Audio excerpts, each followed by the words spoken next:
Coverage of local high school football on WCIA 3 is sponsored by Lowland Ray Insurance Group and Illinois State University. This is Friday Football Fever. Welcome to a jam-packed Friday Football Fever. I'm Brett Behrens. Marley Weirder will join us coming up from Memorial Stadium, where the Illini are playing their third Friday night Big Ten game in the past 5 years. But they're imposing on the high school spotlight. So we start with prep ball. 10 games across the area with scores rolling at the bottom of the screen. All right, let's go. Our spotlight game of the week features unbeaten Mahomet-Seymour and 2-1 Lincoln. The Railers off to their best start in nearly 2 decades. Picked this one up midway through the first. A quick pass caught by Quentin Rogers. We featured him this week. He is going all the way to the house, that 4.4 speed showing off there, and the Bulldogs cheering section out to support it. They add to their lead later in the quarter. Nolan Nierenhausen plugging one in for the touchdown. But the Railers, impressive this year. First 2-0 start in 2 decades. Keon Carson catching a slant pass, finding the end zone. Late in the half, though, Mahomet's Braden Houchin. The pickoff. Mahomet, 53-22. A home field winner. From the Apollo to the Illini Prairie, where 2 undefeateds collide in Monticello and Bloomington Central Catholic.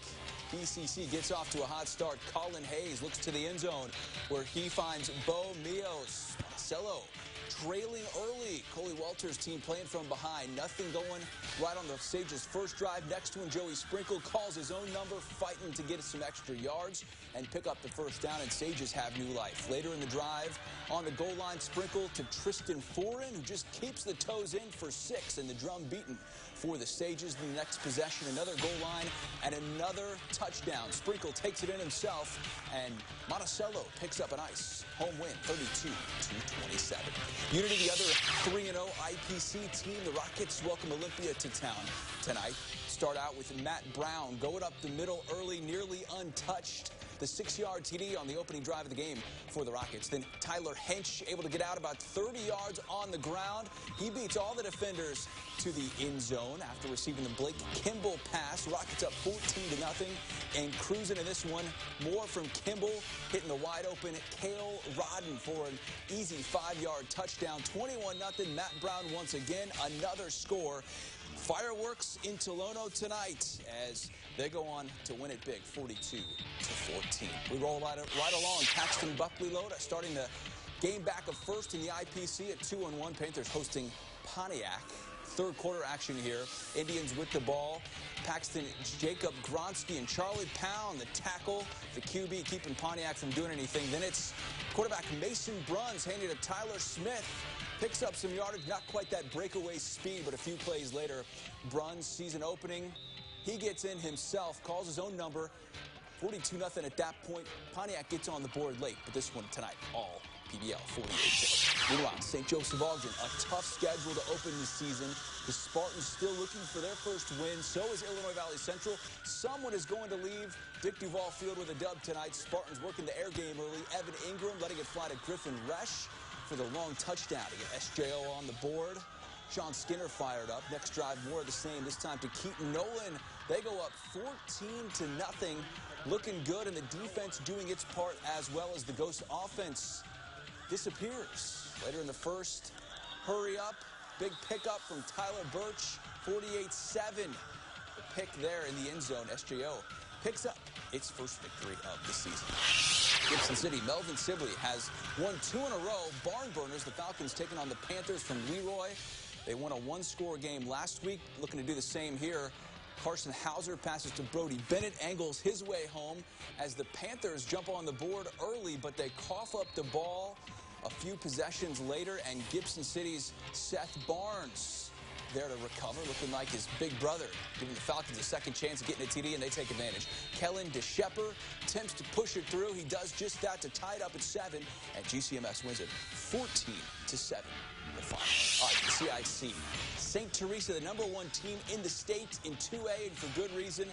They're loaded and unbeaten, visiting Meridian. Pick this one up in the second. Christian Harper with a long touchdown run. Doesn't even look like he's running that hard, but able to get past the defense there. They were on cruise control early and continuing to add to it. Jeremy Walker, a running touchdown here to the other side of the screen. And then the defense, this is why they got a great chance to play in the state title game up in DeKalb a little bit later this year.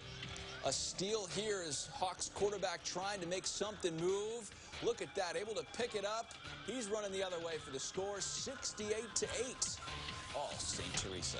All right, let's go to the capital city. This one had all the makings of a great game. Springfield and Sacred Heart-Griffin, two high-scoring attacks, matching up in a great game on paper, but this one is all SHG. Here's Rutgers commit Rashad Rochelle looking to make it to the end zone 3 straight times. They go to Rochelle, and the D1 prospect can't punch it in.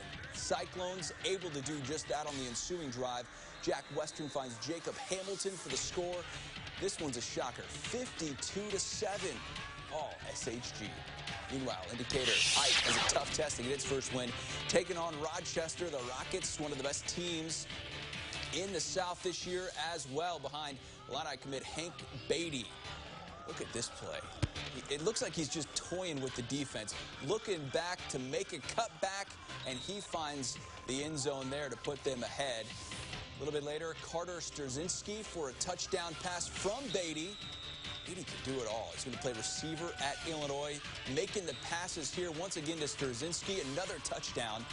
All Rockets, 54-20. Our final prep visual stop takes us to Auburn, where the Trojans take on the Bullets of Williamsville.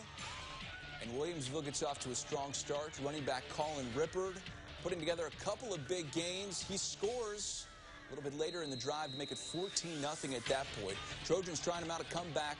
Defensive back Sawyer Smith with the interception here. But this night belongs to Williamsville, 46-14. 10 games up, 10 games down. Highlights put to bed. We're just getting started on Friday Football Fever. We're checking in with the Illini next, who are trying to right the ship after 2 straight losses. Maryland making its first trip to Champaign in program history. Some familiar faces back for the Terps. All that and more. Marley Weirda joins us live next.